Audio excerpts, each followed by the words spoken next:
Well, hello friends everywhere, and welcome to our World Goodwill webinar today.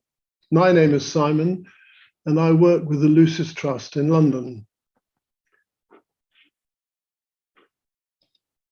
The format for today's webinar is that I will speak for a few minutes about goodwill and its relevance for us individually and for humanity as a whole today. This will be followed by us all doing a group meditation on goodwill together. Then we will hear from our guest speaker and co-worker, Michael Breen. He will look at goodwill in the context of fear and on how goodwill has the potential ultimately to create a world without fear. He will start by drawing on his experiences in the tea industry for this, and then we will broaden it out into a discussion on how goodwill can help us all to face fear, to recognize the causes of fear, and hopefully find some way to deal with them. Perhaps we can call this a goodwill approach to fear. There are two main reasons for holding these goodwill webinars. Firstly, they are an opportunity to remind us all of the value and the transforming power of goodwill. Secondly, in our meditation in a few minutes, we will consciously make use of the fact that goodwill is not just a loving attitude of mind and heart, though of course it is this. It is actually a powerful energy that can be directed out into the world in an exercise of human transformation.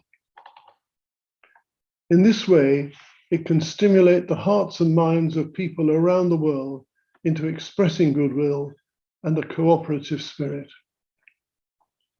In fact, I believe that the energy of goodwill is to be found in the heart of every person in the world.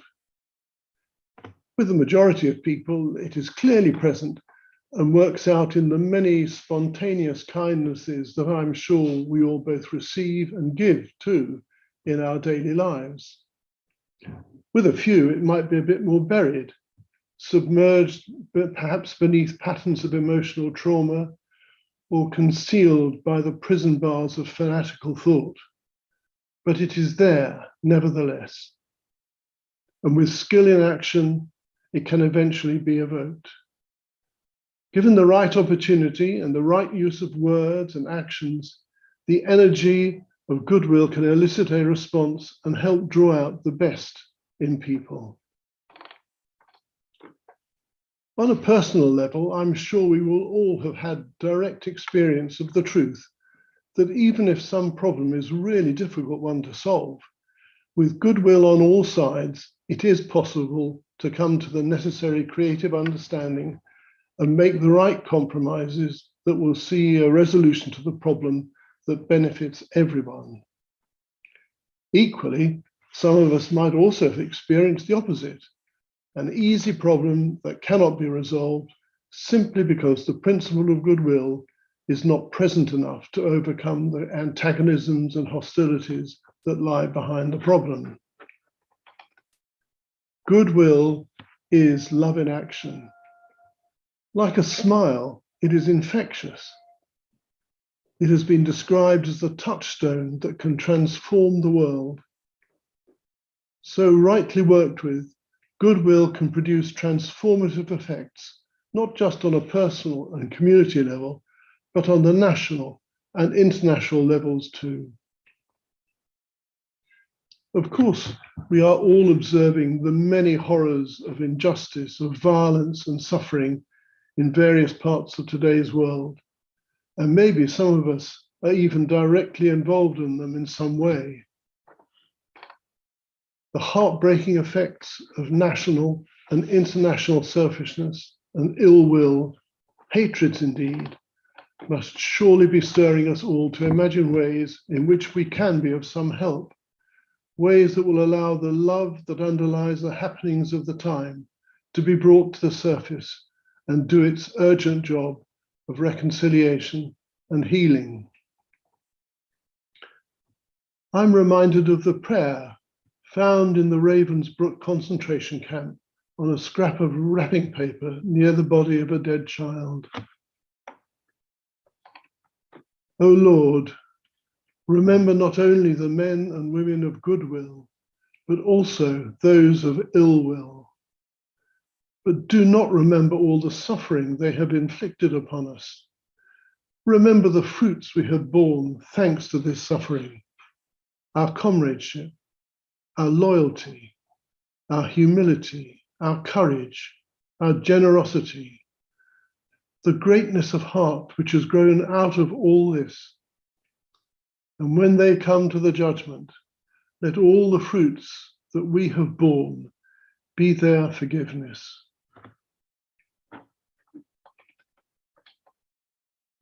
I think this shows us how human beings are extraordinarily capable of so much love and goodwill amidst so much hate and cruelty. It shows how even in the direst circumstances, we are capable of still wanting the best for everyone. To my mind, this reveals another aspect of goodwill, and this is its capacity to open the doors for us to experience the power of sacrificial love. Let us remember that an attitude of goodwill helps us to see humanity from the perspective of the soul. When we can do this, we become aware that there is actually a great tide of light sweeping through the human family today. This is the light from the soul. This is the light that embodies the best that humanity is capable of. The excellence in every field of human interest and activity. We can see astonishing achievements in the sciences, in the arts, and in the world of education, and so on. But by this light, we also see the shadow side of the human condition, the darkness. All the selfish behavior, the sordid motives, the deliberate cruelties, the corruption that have lain hidden beneath the surface are now being forcefully brought to our attention. And it is not a nice experience. But it is happening so that we can deal with it all with goodwill, with understanding, with love, and with justice. Just as each of us have to deal with our own issues in order to be able to move forward on the path, the same is now happening to humanity as a whole. But humanity is equipped to deal with it. And all people of goodwill can be a part of the energized impulse to help humanity measure up to the stupendous opportunities for human renewal that exist for us all now. We cannot plead that we do not know what is at stake.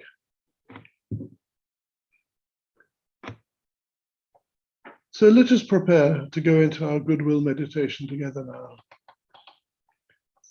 Before we start, let us hold the following thoughts in our minds.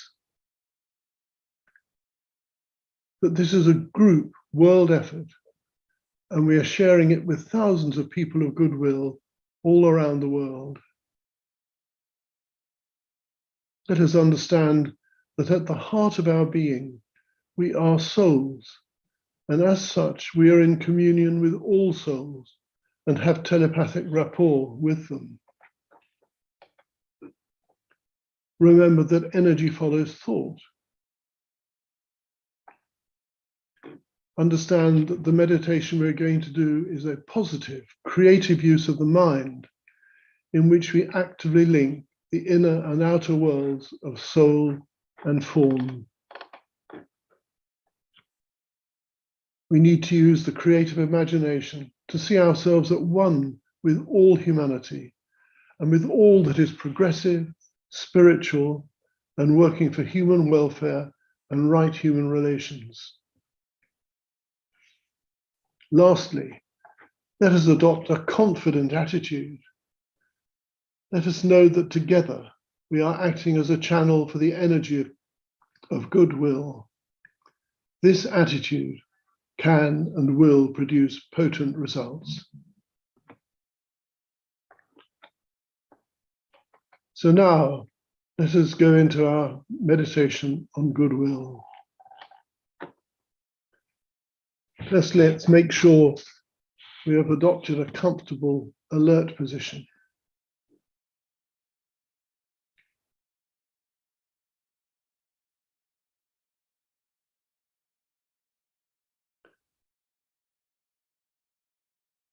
Now we link up in thought with all those people throughout the world who are working with this Goodwill meditation group.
Let us now reflect upon the fact of relationship. We are all related to our families and friends, our communities, the country we live in, the world of nations, and of course the one humanity made up of all races and nations.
Now let us sound together the mantra of unification. The souls of all are one, and I am one with them. I seek to love, not hate. I seek to serve and not exact due service. I seek to heal, not hurt. Let pain bring due reward of light and love. Let the soul control the outer form and life and all events, and bring to light the love that underlies the happenings of the time. Let vision come and insight. Let the future stand revealed. Let inner union demonstrate and outer cleavages be gone. Let love prevail. Let all people love.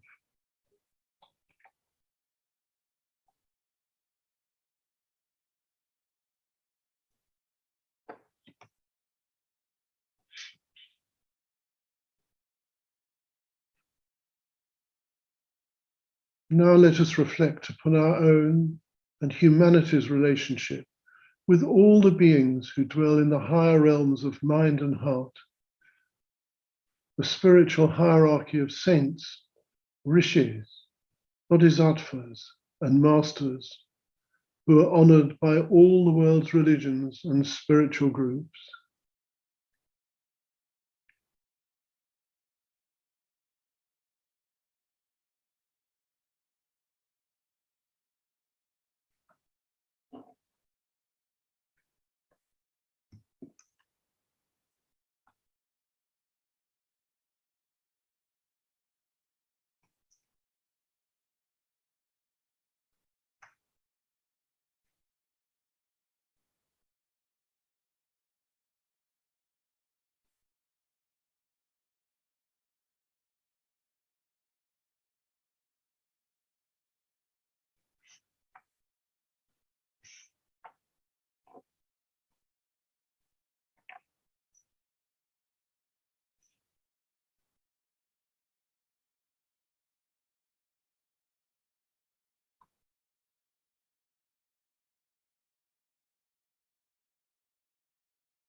Now let us imagine that we are standing together within the center of the spiritual hierarchy, immersed in the consciousness of the heart of love.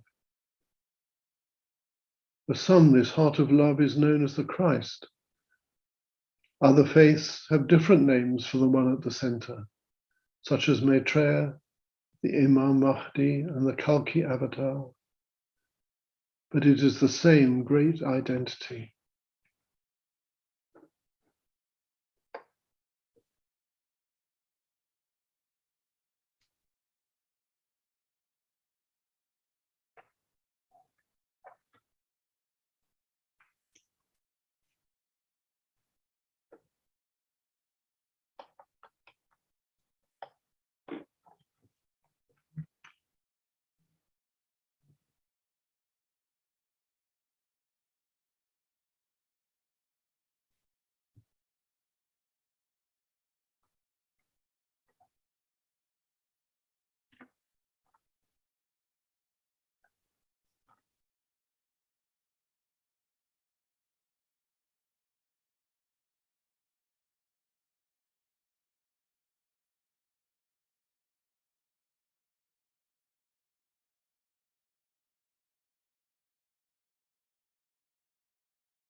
Maintaining that high point of contact, let our thoughts reach out to include all members of the human family in whom the energy of goodwill is active.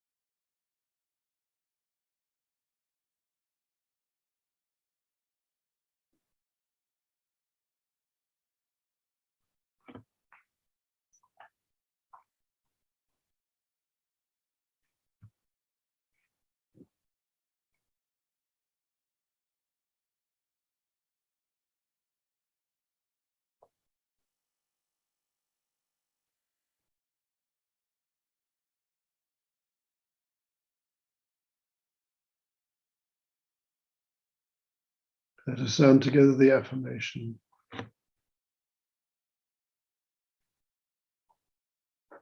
In the center of all love, I stand.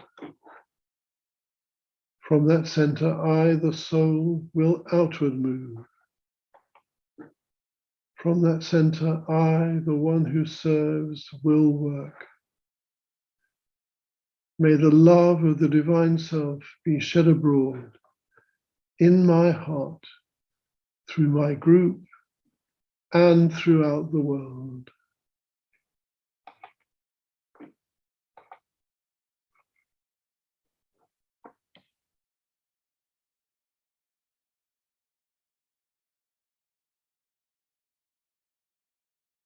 Now let us visualize the energy of love flowing from the spiritual hierarchy through all people of goodwill and into the hearts and minds of all humanity, infusing them with goodwill, creating loving and harmonious human relationships.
Now we will meditate for a few minutes on ways of spreading goodwill, creating right human relationships, and restoring a dynamic peace on earth.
Realize that we are helping to build a channel between a spiritual hierarchy and humanity, through which the energy of goodwill may flow, uniting humanity, solving its problems, and healing all differences and cleavages.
So, linked in thought with men and women of goodwill all over the world, let us sound the great invocation. We sound it with deliberation and full commitment to its meaning, knowing that we are radiating its potent energies to all of humanity.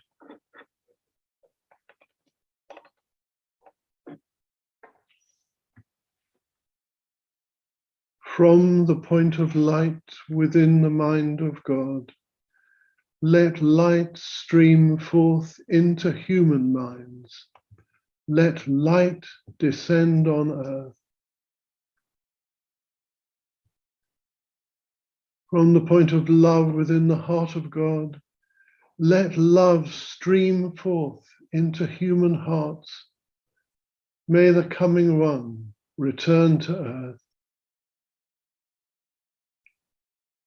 From the center where the will of God is known, let purpose guide all little human wills, the purpose which the masters know and serve. From the center which we call the human race, let the plan of love and light work out, and may it seal the door where evil dwells. Let light and love and power restore the plan on earth.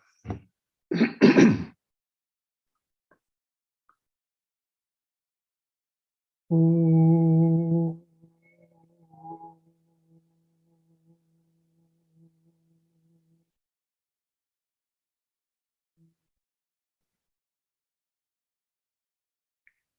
Oh.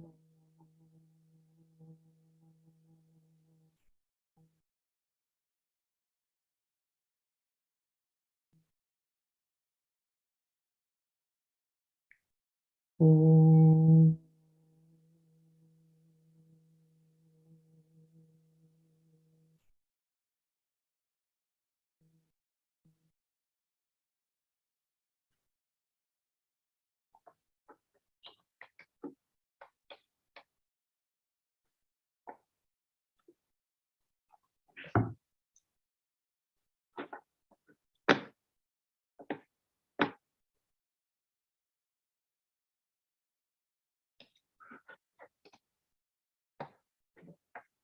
Thank you for that. And now we come to the part of the webinar where we hear from our guest speaker, Michael Bream. Mike is a student of the work and a valued co-worker. Professionally, he's the chairman of a major tea company operating in East Africa and India. He will talk about creating a world free from fear, approaching the subject from his experiences in the tea industry. And then we will broaden it out into what we might call a goodwill approach to the problem of fear. Michael.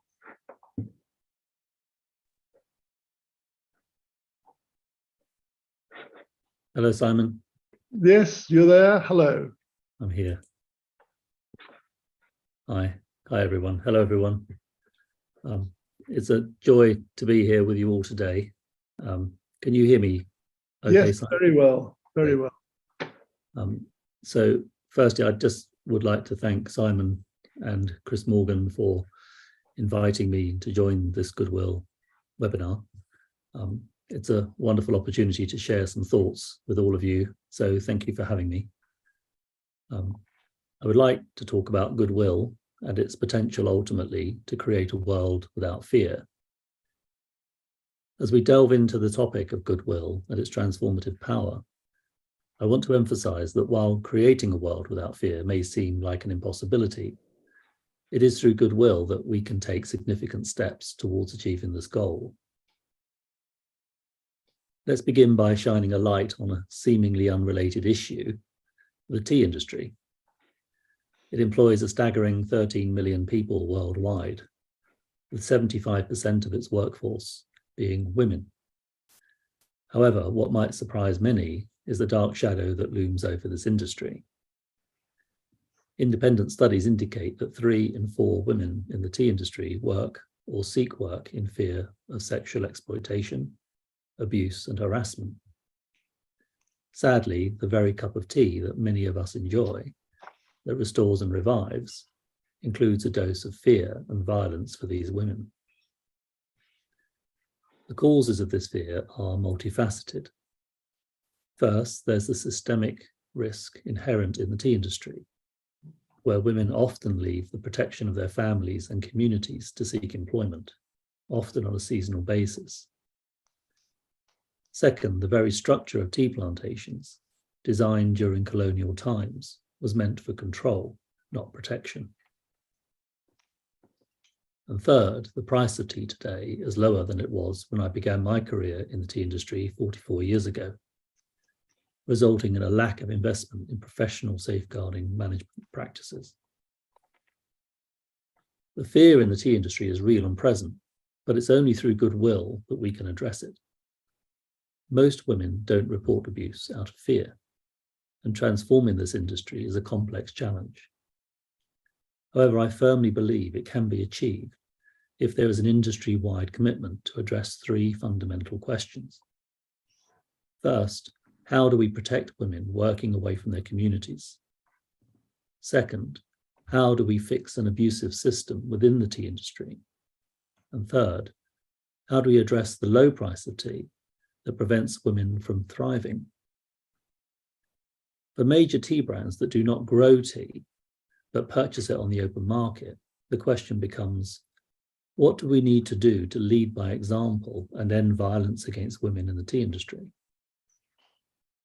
For tea brands, resellers, retailers, and consumers, the answer is simple.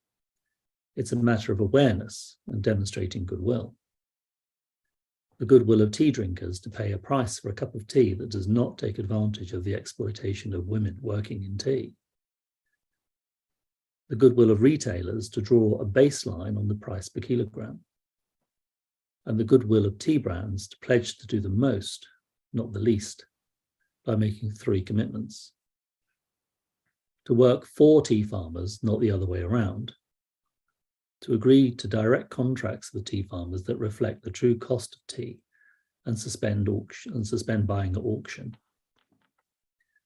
And to invest an extra amount of money on every kilogram to achieve best practices and fund independent NGO and community-based initiatives. In the work to be done in tea and in other industries facing similar challenges, it is the goodwill, the energy of goodwill, in fact, that holds the key to solving the problem of fear.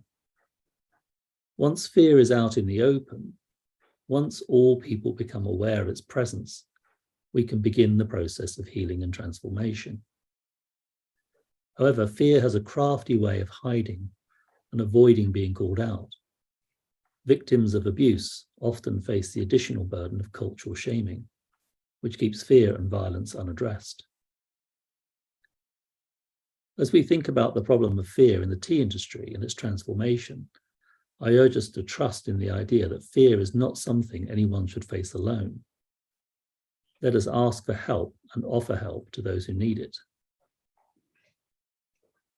But the issue of fear in the tea industry is just one example of how goodwill can be the solution.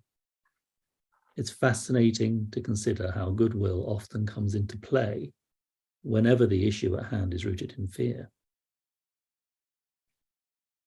Many of these fears are not illusory. They are based on the factual realities of the physical world. These fears arise from illness, poverty, homelessness, and countless other challenges that affect billions of people worldwide, regardless of whether they live in wealthy or impoverished nations. It's crucial to acknowledge these very real fears. Throughout history, goodwill has played a pivotal role in reducing fear's foothold and ultimately dismantling the mountains of fear that divide people, communities, and nations.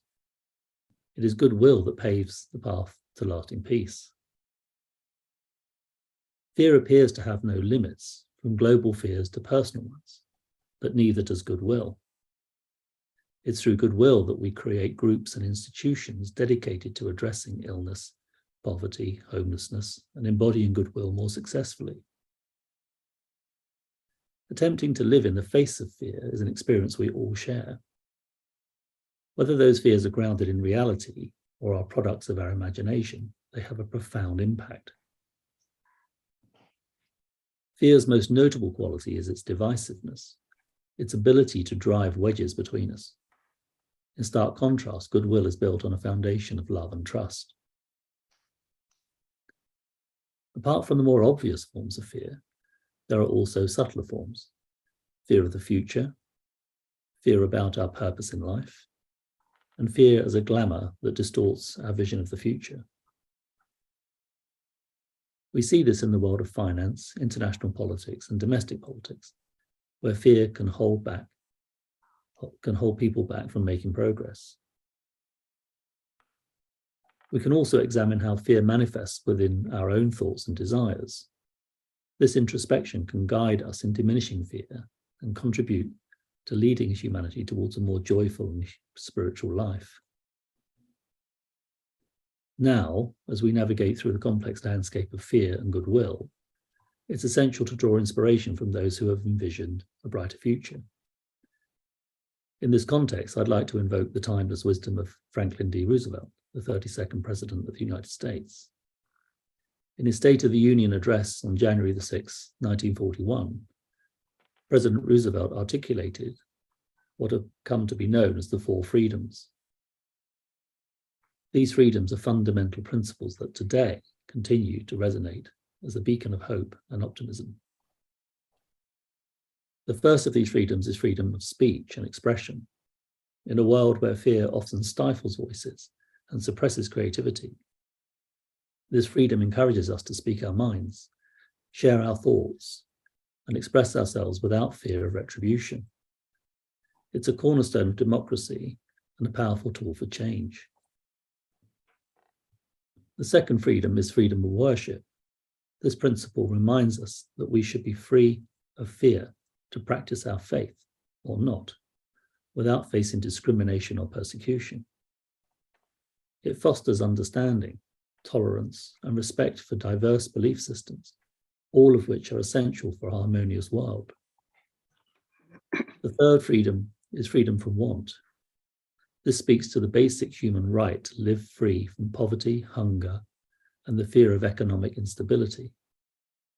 It envisions a world where everyone has access to the essentials of life, ensuring a sense of security and well-being for all. And finally, the fourth freedom is freedom from fear, precisely the theme of our discussion today. Roosevelt described this as a worldwide reduction of armaments to such a point and in such a thorough fashion that no nation will be in a position to commit an act of physical aggression against any neighbor anywhere in the world. In essence, it is the absence of fear from the spectre of war, conflict, violence. These four freedoms encapsulate a vision of a world where fear is replaced with freedom, where goodwill prevails, and where the potential for positive change knows no bounds. In the face of contemporary challenges, these guiding lights offer us a tangible roadmap towards a future where fear diminishes and goodwill flourishes. While the journey may be long and arduous, the four freedoms remind us that our aspirations for a better world are not only noble, but also achievable. In conclusion, as we reflect on these principles, we are inspired to channel our collective efforts into building a world that embodies these freedoms. In doing so, we can pave the way for a brighter, more hopeful, less fearful future for generations to come. A fear-free world might seem impossible, but a fearless world is surely a matter of goodwill.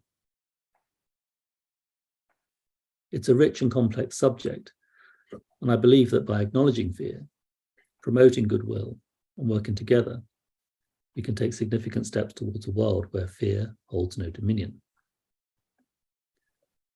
Thank you, everyone, for the opportunity to speak and engage in this discussion.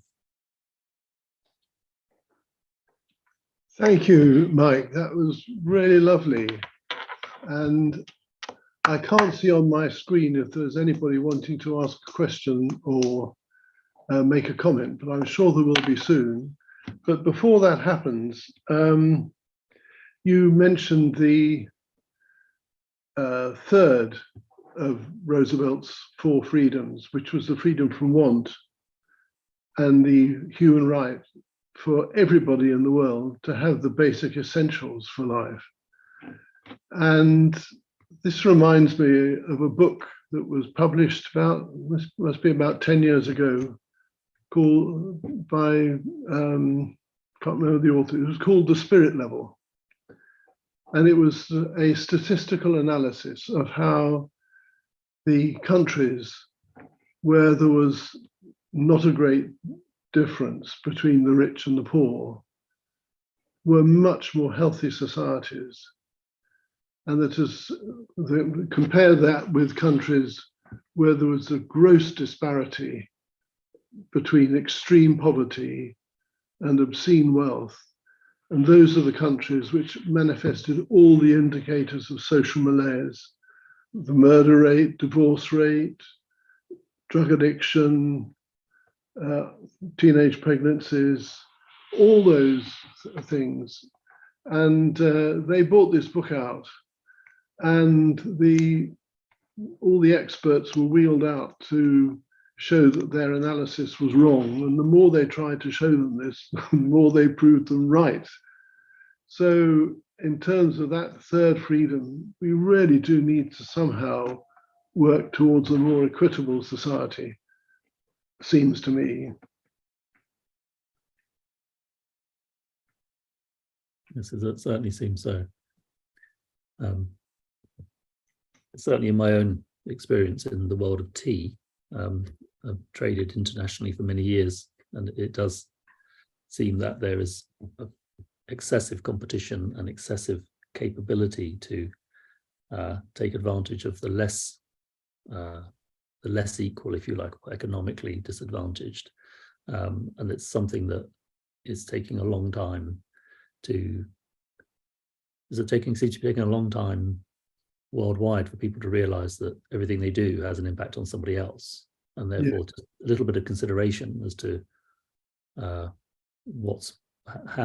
to live and act more equitably is something that's not hugely on our radar. But, it's even in your cup of tea. It's that difficult.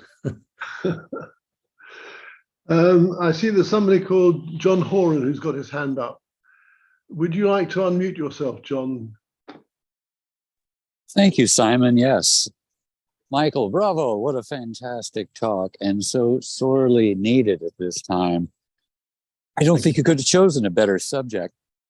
And I'm just enthralled that you brought up the four freedoms of Franklin Delano Roosevelt.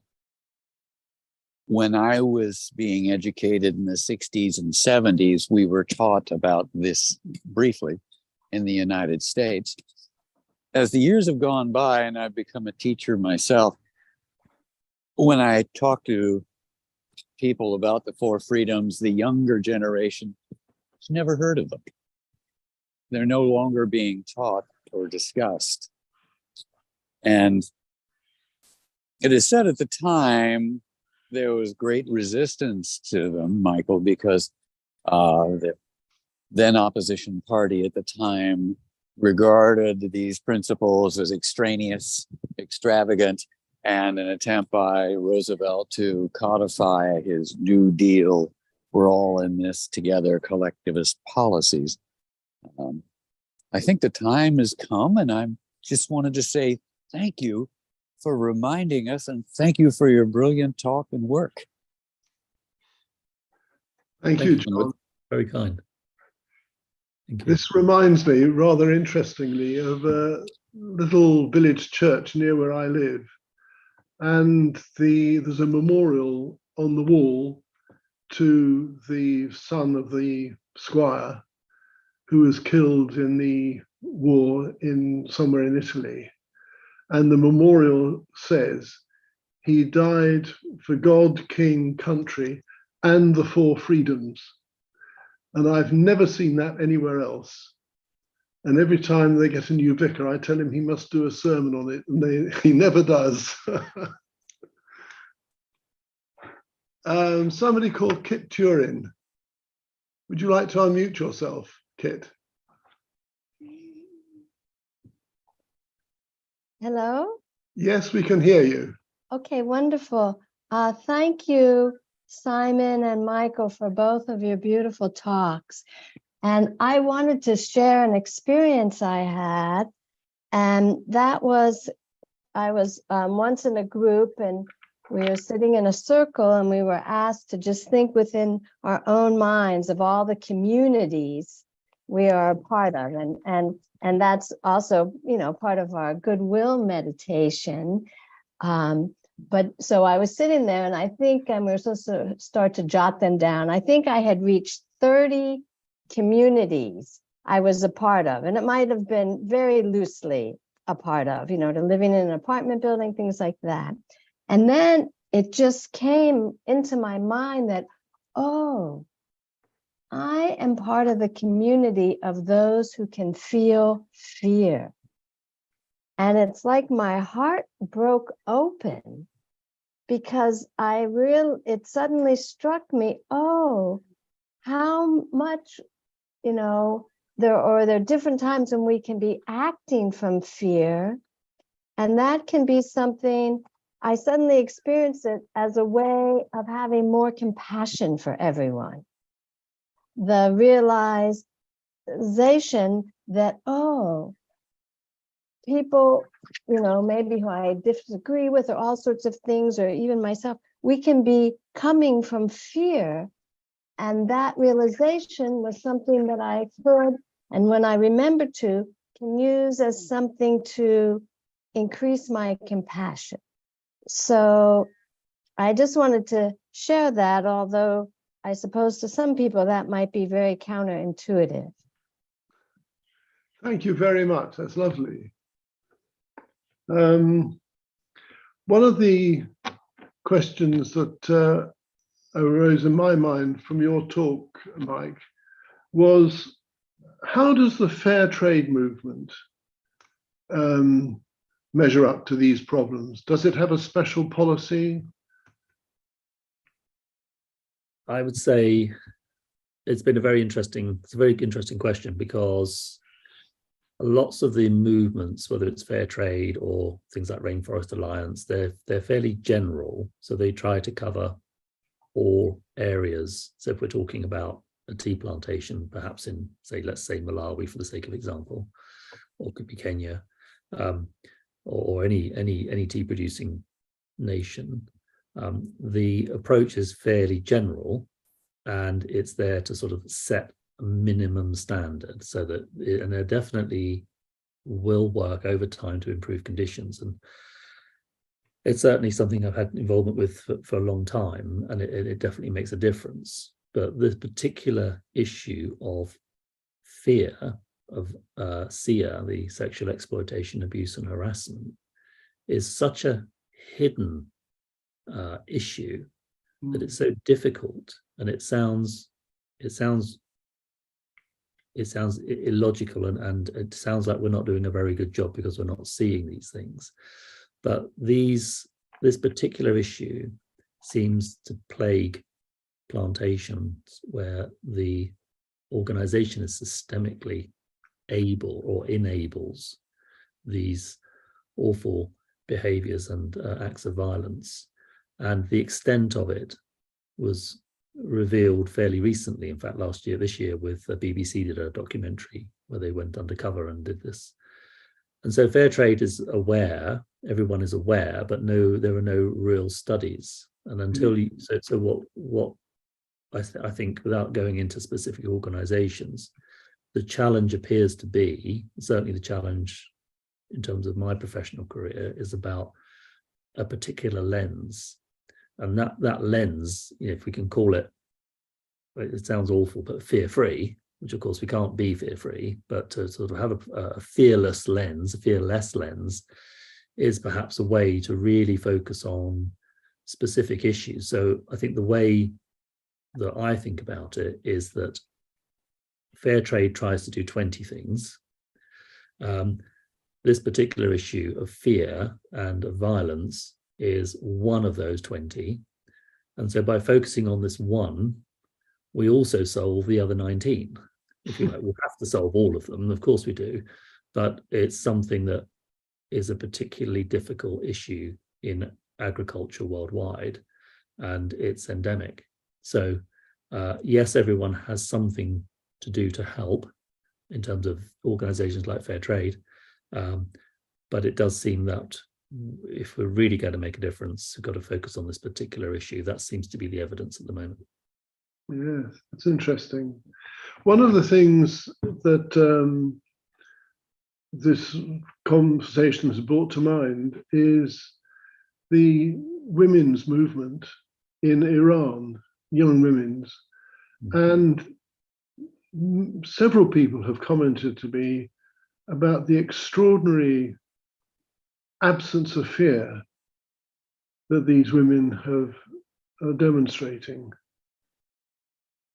And I think it's very, very unusual, because to put your life and your body on the line, like these people are doing, must be, I would have thought, a terrifying experience. It does seem that, particularly as we're looking at fear as a particular negative energy, if you like, or negative force, that freedom, the opposite of fear, if you like, it seems to be that freedom is really the opposite of fear, rather than the opposite of anything else. That what we free ourselves from, perhaps, is our anxieties and our fears, but equally they can be very real.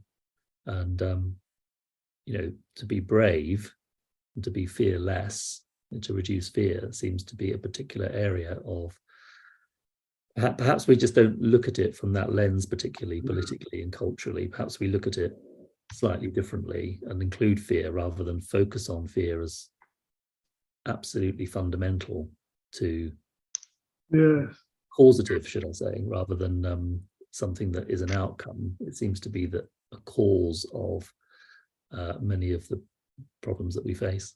Yeah. We've got somebody else, Swan Barrett. Would you like to unmute yourself? Yes, thank you. Can you hear me? Yes, we can. Yes. Thank you for the meditation and the talk and all the comments.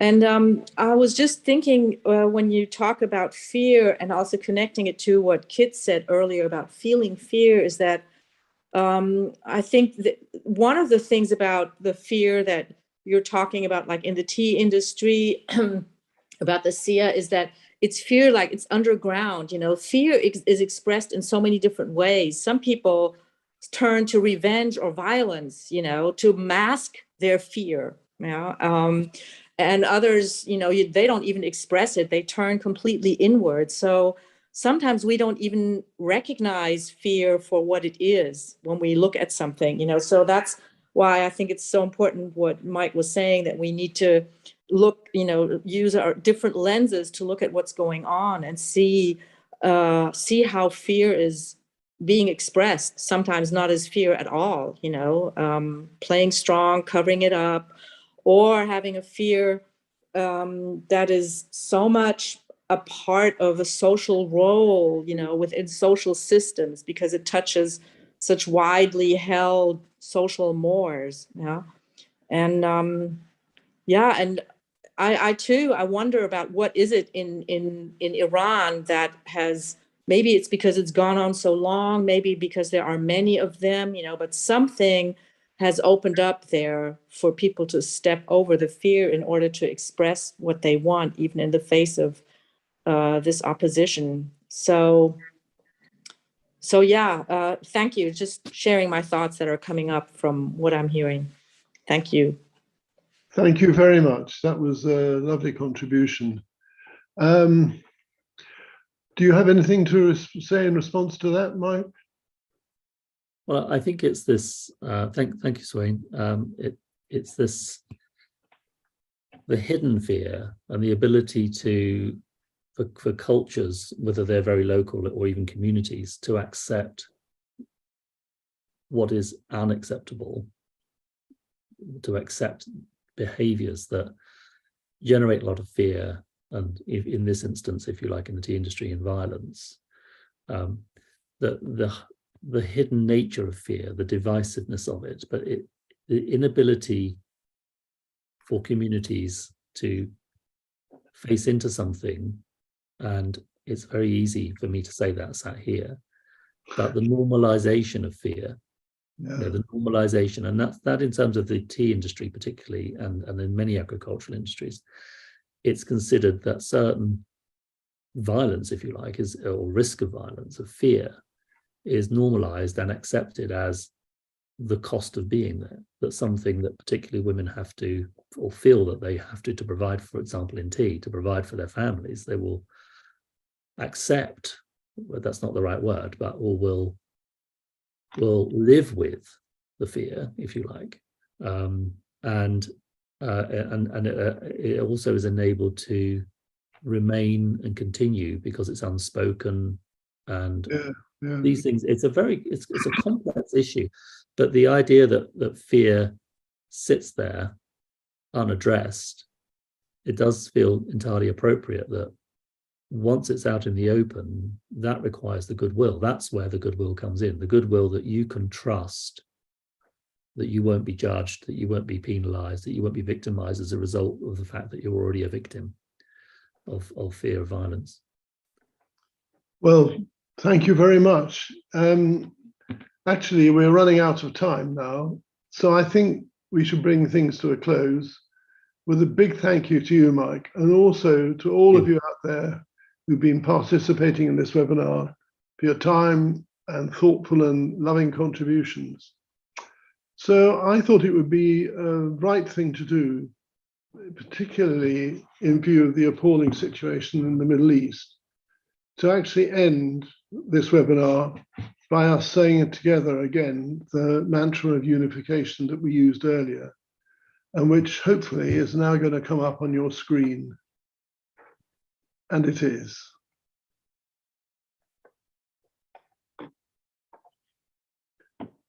The souls of all are one, and I am one with them. I seek to love, not hate. I seek to serve and not exact due service. I seek to heal, not hurt. Let pain bring due reward of light and love. Let the soul control the outer form and life and all events, and bring to light the love that underlies the happenings of the time. Let vision come and insight. Let the future stand revealed. Let inner union demonstrate and outer cleavages be gone. Let love prevail. Let all people love. So thank you all very much, and good night.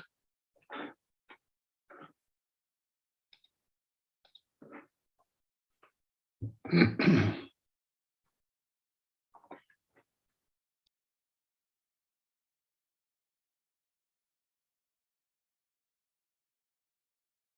can announce the seminar. What? It needs all the announcement to complete.